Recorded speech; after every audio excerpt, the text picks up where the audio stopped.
everyone, welcome back to my channel. Today we will meet with the new topic, that is scientific techniques of Taylor. Earlier we have discussed the principles of Taylor. ठीक है, scientific principles हमने developed by Taylor discuss करे थे. Now we will discuss techniques. What are the techniques of doing the work? ठीक है, काम को कैसा करा जा सकता है, टेक्निक्स, वो आज हम टेलर के द्वारा जो डिस्कस करेंगे. First one is functional foreman.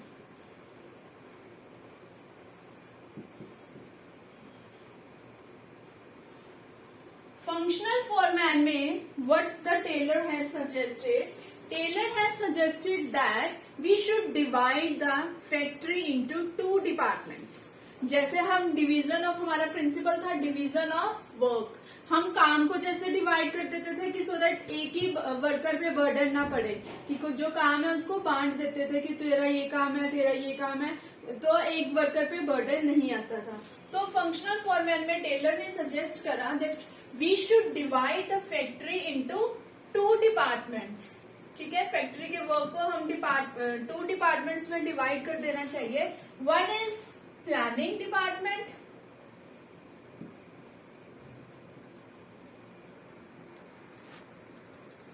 and another one is production department.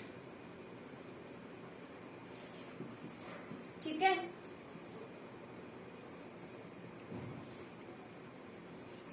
Planning में क्या कह रहा है कि वर्कर्स को अगर हमने अपनी लेबर से काम लेना है तो लेबर को हम ना प्लानिंग में इन्वॉल्व करते हुए हम सिर्फ उनको कहे कि तुम्हारा काम ये है कि तुम्हारा आज का टारगेट ये है, तुमने हमें इतना ही प्रोडक्शन करके देनी है.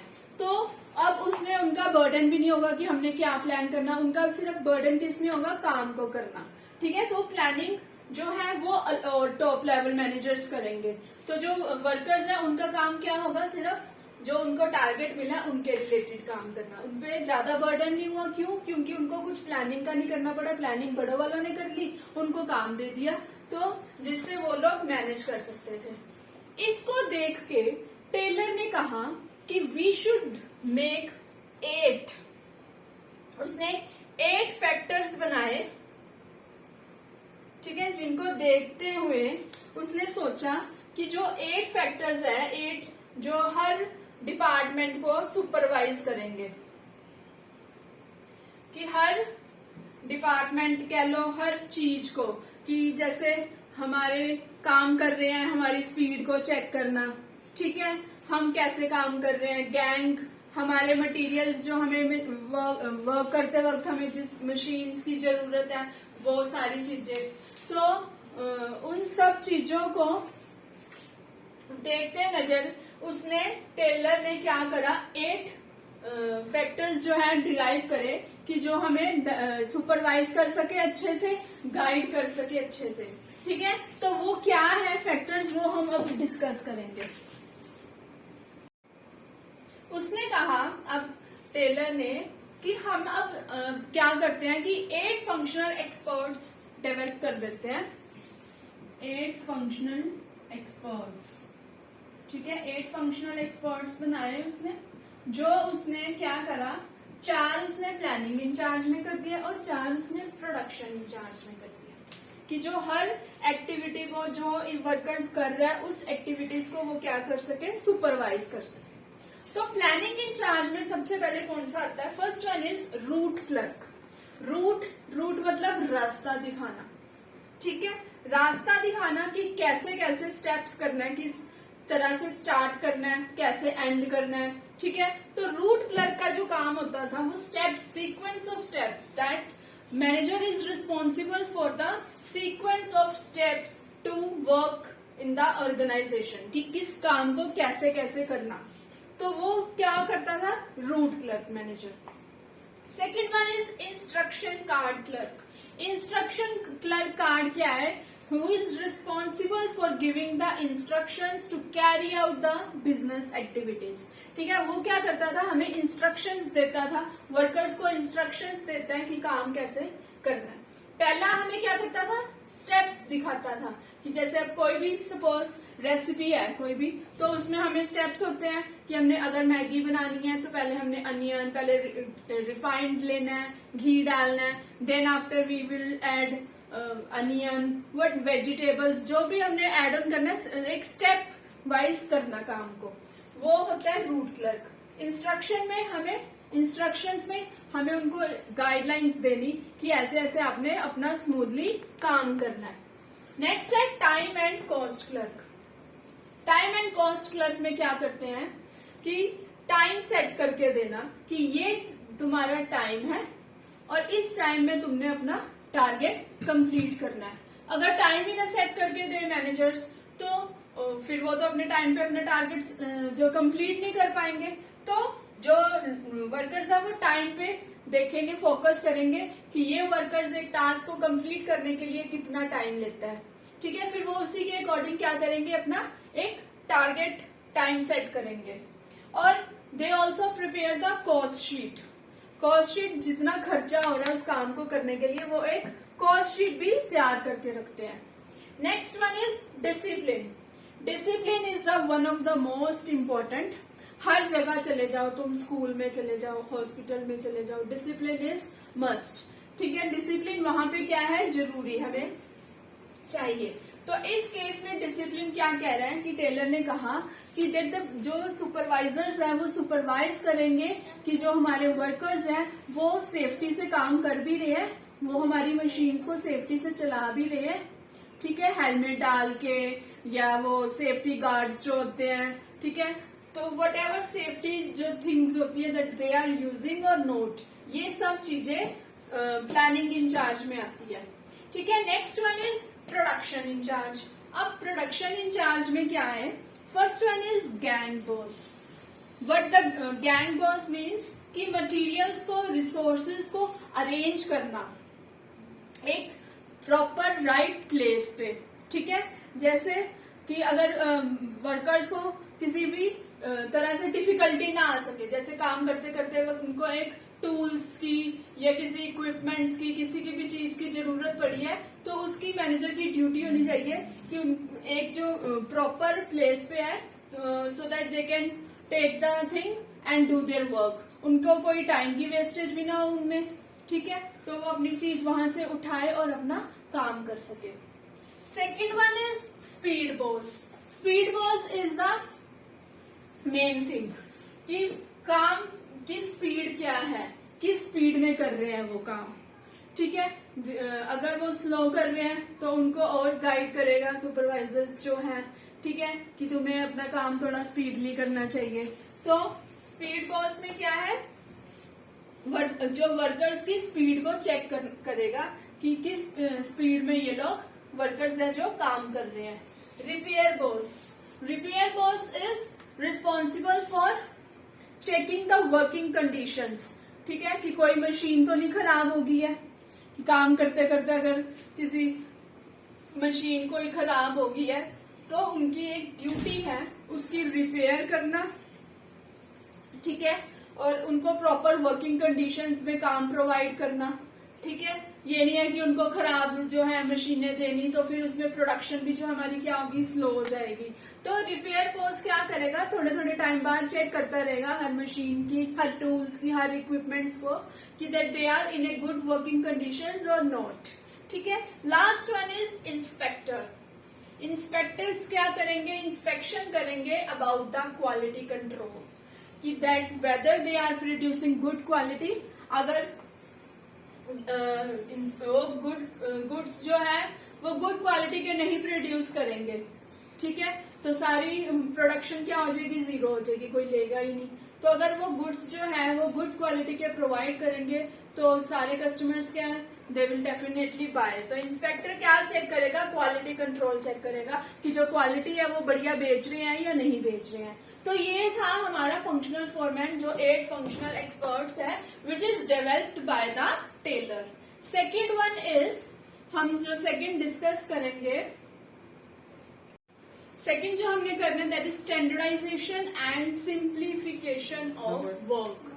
स्टैंडर्डाइजेशन क्या होता है, स्टैंडर्डाइजेशन मीन्स कि मेंटेन करना क्वालिटी ऑफ स्टैंडर्ड्स, कि किस क्वालिटी में हमने जो स्टैंडर्ड, एक क्वालिटी स्टैंडर्ड सेट करना to do the business activities. ठीक है, कौन सा टूल हमने स्टार्ट करना है उसके लिए हमने एक स्टैंडर्ड सेट करना। ठीक है, before selecting the tools and equipments we have to maintain the quality standard, उसको हम बोलते हैं स्टैंडर्डाइजेशन। ठीक है, अगर हमारा क्वालिटी का एक स्टैंडर्ड होगा that we will use this quality only, then workers जो है वो काम अच्छा कर सकते हैं। उसके बाद है simplification of work. Simplification of work means काम को सिंपल करना। ये नहीं है कि काम को उलझाना कि एक कौन बोल रहा है, एक कौन बोल रहा है, या एक बिजनेस में ही कितनी राइट्स। मेनली सिंप्लीफिकेशन क्या होता है? Elimination of unnecessary product line. ठीक है, अननेसेसरी जो प्रोडक्ट लाइंस होती हैं उनको क्या करना है? एलिमिनेट करना। बेसिकली सिंप्लीफिकेशन ऑफ वर्क ये होता है, elimination of unnecessary product lines. जैसे कि बिना उसके तुमने प्रोडक्ट लाइंस जो यूज करी हो, या किसी कैफे में अगर तुम लोग गए हो, वहां पे एक ही चीज की इतनी, मतलब जैसे सपोज पनीर, चीज है, कुछ भी आइटम ले लो, चीज है, चीज की ही एक इतनी वेराइटीज वो प्रोड्यूस करते हैं। तो उसको क्या है कि जहां तुम दो चीज की वैरायटी बढ़िया दे सकते हो rather than giving the unnecessary products. ठीक है, तो elimination of unnecessary product lines करनी। ठीक है, कि जो कोई ऐसी जो मीन की नहीं है, जो सिर्फ ऐसी पड़ी है, वेस्टेज है, जो सिर्फ कॉस्ट लगा रही है। ठीक है, तो उसको हमें क्या कर देना चाहिए? एलिमिनेट कर देना चाहिए। नेक्स्ट हमारी आती है वर्क स्टडी।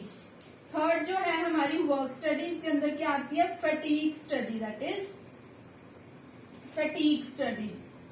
फटीग से ही हमें पता लग रहा है कि फटीग मीन क्या होता है? टायर्डनेस। ठीक है, तो इसमें टेलर ने सजेस्ट करा कि एक टेक्निक उसने डेवलप करी, दैट इज फटीग स्टडी। कि जो वर्कर है, काम कर रहा है, वो काम करते करते कितनी देर में थक रहा है, चेक करना कि वो कितनी, एक तो ब्रेक ले रहा है, काम करते करते वो कितनी अपनी ब्रेक इंटरवल ले रहा है, उसको चेक करना, और रेस्टिंग टाइम वो कितना ले रहा है, रेस्ट इंटरवल। काम करते करते वक्त वो बीच में कितनी ब्रेक ले रहा है, कितना रेस्ट कर रहा है, और कितनी बार रेस्ट कर रहा है वो, number of times rest interval, इसमें ये चेक करना। ठीक है, कब कब वो ब्रेक ले रहा है और कितनी बार वो ब्रेक ले रहा है, that will tell us in the fatigue study. Taylor ने कहा कि अगर एक वर्कर काम कर रहा है, ठीक है, अगर 4 घंटे वो काम कर रहा है, 4 घंटे के बाद वो क्या हो गया, उसकी प्रोडक्शन जो है वो स्लो होनी स्टार्ट हो जाती है। प्रोडक्शन गोज ऑन डिक्रीजिंग, जब कम होनी शुरू हो जाती है, जब वो थक जाता है, उसका मन नहीं करता, पर फिर भी वो, उसको एक जो बॉस का होता है डर, वो फिर भी काम करता रहता है कि कहीं बॉस ना कहे कि आज तुमने अपना टारगेट नहीं प्रोड्यूस करा। तो उसके लिए टेलर ने क्या कहा कि जो वर्कर है उसको काम करते करते एक ब्रेक भी देना चाहिए। ठीक है, अगर जैसे उसने 4 घंटे काम करा तो उसको बीच में ब्रेक दे देनी चाहिए, 30-45 मिनट्स की ब्रेक दी। अगर फिर उसके बाद वो क्या होता है, बिल्कुल वैसे ही फ्रेश हो जाता है। ठीक है, अपना काम फिर वैसे ही करता है, कंटिन्यूसली अच्छे से करता है। तो बीच में वो क्या मेनली उसका पर्पज है, that the workers should give the break. ठीक है, उसको वर्कर को बीच में ब्रेक देनी चाहिए, ये नहीं है कि उसको कंटिन्यूसली काम करवाते रहना चाहिए। ठीक है, ये थी हमारी basically fatigue study. Fatigue study का मेन जो ऑब्जेक्टिव था, वो क्या ऑब्जेक्टिव था कि वर्कर्स की चेक करना कि वो कितनी बार बीच में ब्रेक लेते हैं और कब कब वो ब्रेक लेते हैं। ठीक है, तो टेलर ने ये सोचा कि इनको एक ब्रेक इंटरवल प्रोवाइड करनी चाहिए। उसके बाद हमारी आती है फटीग स्टडी के बाद we come to motion study.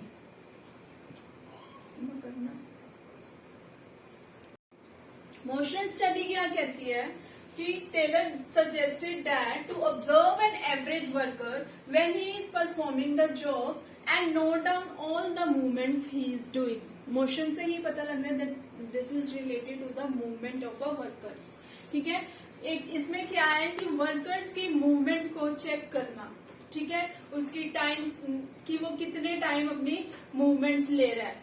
ठीक है, इसमें उसने क्या करा, दो तरह की उसने मूवमेंट बनाई, एक है प्रोडक्टिव मूवमेंट, दूसरी उसने क्या बनाई, अनप्रोडक्टिव मूवमेंट्स। ठीक है, अनप्रोडक्टिव मूवमेंट। प्रोडक्टिव मूवमेंट वो मूवमेंट्स जो उसके जिसमें वो काम के रिलेटेड मूवमेंट्स कर रहा है, सिर्फ काम के लिए मूवमेंट्स कर रहा है। अनप्रोडक्टिव मूवमेंट्स मतलब वेस्टफुल, जैसे कोई फालतू उसने कुछ काम के रिलेटेड नहीं, एक वेस्टफुल मूवमेंट्स कह सकते हैं हम अनप्रोडक्टिव मूवमेंट को। और जो प्रोडक्टिव मूवमेंट है जो उसने प्रोडक्शन में काम करने के लिए जो मूवमेंट्स करी है, तो जैसे जैसे वो मूवमेंट्स कर रहा है उन सबको वो क्या करते हैं, नोट डाउन करते हैं वर्कर्स की कि वो कितनी बार जो है मूवमेंट्स कर रहे हैं। ठीक है, motion study. Next one is method study. Method study is क्या है कि इसमें फाइंड आउट करना best method of performing the job. ठीक है, इसमें हमने एक बेस्ट मेथड है जो चूज करना, हम काम का जो हम मेथड है वो चूज करना। जैसे अगर हम कोई काम कर रहे हैं तो हम उस मेथड को चूज करेंगे अपनी ऑर्गेनाइजेशन में जो हमारे लिए क्या दे रही है, एक तो पहले लेस कॉस्ट, जिससे हमारी कॉस्ट क्या हो रही है, कम हो रही है, लेस टाइम, टाइम भी हमारा कम हो रहा है, और हमारे जो कस्टमर्स है वो क्या हो रहे हैं, सेटिस्फाइड हो रहे हैं। तो वो वाला मेथड हम क्या करेंगे, चूज करेंगे। जैसे सपोज, ठीक है, तीन मेथड्स है, दो मेथड्स ले लो, ए और बी, दो मेथड्स है। ठीक है, जो एक मेथड है ए, ये हमें क्या दे रहा है, मोर टाइम लगा रहा है। ठीक है, पर कॉस्ट ये ज्यादा लगा रहा है। जो बी है वो लेस टाइम लग रहा है, काम करने में भी टाइम कम लग रहा है और कॉस्ट भी हमारी क्या हो रही है, कम हो रही है। तो we will choose the B method. हम कौन सा मेथड चूज करेंगे, बी मेथड चूज करेंगे। तो मेथड स्टडी हमें क्या कहती है कि हमें फाइंड आउट करना है कि हमारा काम करने का जो मेथड है वो कौन सा बेस्ट मेथड है। हमारा बेस्ट मेथड कौन सा होएगा, जो हमारी प्रोडक्शन कॉस्ट भी लेस होएगी, हमारा टाइम भी जो है वर्कर कम लेंगे और हमारे कस्टमर्स जो है वो सेटिस्फाइड होंगे। ये थी हमारी मेथड स्टडी। उसके बाद है टाइम स्टडी। अगली हमारी जो है दैट इज टाइम स्टडी। अब टाइम स्टडी में क्या है, Taylor suggested that to observe an average worker when he is performing the job. अब इसमें टेलर ने क्या ली, एक स्टॉप वॉच ली, अपने हाथ में उसने एक स्टॉप वॉच ली and he started recording the time. ठीक है, note the time taken by worker in completion of job. Taylor ने एक स्टॉप वॉच ली अपने हाथ में और जो वर्कर्स काम कर रहे हैं, अपनी जॉब परफॉर्म कर रहे हैं, उनका टाइम नोट डाउन करने के लिए उसने टाइम सेटिंग करी कि कौन सा पर्सन कितना टाइम लेता है। ठीक है, ऐसे उसने 100 टाइम्स ये रिपीट करा कि कौन सा वर्कर कैसे टाइम लेता है। तो उस सब एवरेज करके उसने एक टारगेट टाइम सेट कर दिया। ठीक है, एक टारगेट टाइम सेट करा कि इस टारगेट टाइम सेटिंग में या 1 आवर में आपने इतना जो है वो अपना टास्क कंप्लीट करके देना है। जो तो अपना टास्क कंप्लीट कर लेते थे that are called as efficient employees, और जो नहीं करते थे अपना टास्क इन टारगेट टाइम में complete that are called inefficient employees. ठीक है, तो टाइम के अकॉर्डिंग एफिशिएंट और इनएफिशिएंट एम्प्लॉइज का भी क्या है, पता लगता था। तो इसमें टाइम स्टडी था। Next one is differential piece wage system. इसमें टेलर ने सजेस्ट करा कि क्यों ना जो हम वेजेस सिस्टम है वो क्या करते हैं, डिफरेंट करते, कि जो काम अच्छा कर रहे हैं उनको थोड़ा ज्यादा देके और जो काम थोड़ा अच्छा नहीं कर रहे उनको थोड़ा कम देके।